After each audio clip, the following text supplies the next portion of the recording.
जरांगेंना आता पब्लिक किती महत्वाची वाटते. जरांगेंचा भंपकपणा आम्ही उघड करणार. सत्यजित प्रेमदरेकर बोललेच का नाही दम निघायचा. लयच उताळे, लय उताळे. जातीपेक्षा पक्षाला मोठं मानणारे, नेत्याला मोठं मानणार लयच उताळे. दमच नाही निघायचं. जातीचं किती वाटलं होतंय, काय होणार आहे, किती जातीचं चांगलं झालं पाहिजे, ध्यानच नाही याच्यावर. नेत्याचं किती चांगलं झालं पाहिजे याच्यावरच ध्यान आहे. भंपकपणा म्हणजे त्या मुलीच्या डोळ्यातल्या पाण्याला भंकपपणा म्हणा लागले का तुम्ही? काय माजूर येत राहो तुम्ही. लेकीबाळीचा सुद्धा प्रश्न कळा ना. किती अंगात मस्ती सत्तेची माजुरापणा असावं बरं. किती माजुरापणा असला पाहिजे. म्हणजे त्या मुलीच्या डोळ्यातल्या, त्या विद्यार्थिनीच्या लेकराच्या डोळ्यातल्या आसरूला तू भक्कम काय भंपकपणा म्हणायला लागला. म्हणजे तो अपमान करायला लागला मराठ्याच्या जातीचा.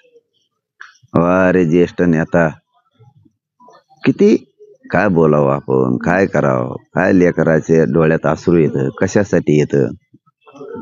त्या योजनेमुळं मी काय म्हणलो, कालची प्रेस काढून बघत जाणार बाबा. आधी काय बोललो ते ऐका जादरेकर.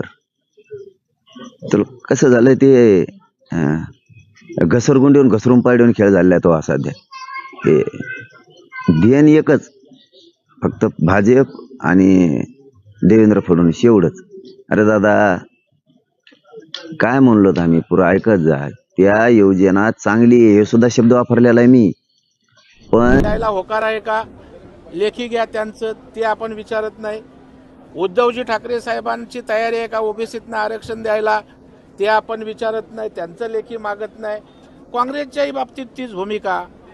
मग तुमचं देवेंद्र फडणवीस साहेब, भारतीय जनता पार्टी आणि सरकार हाच गोल आहे की मराठ्यांचे प्रश्न हा गोल आहे?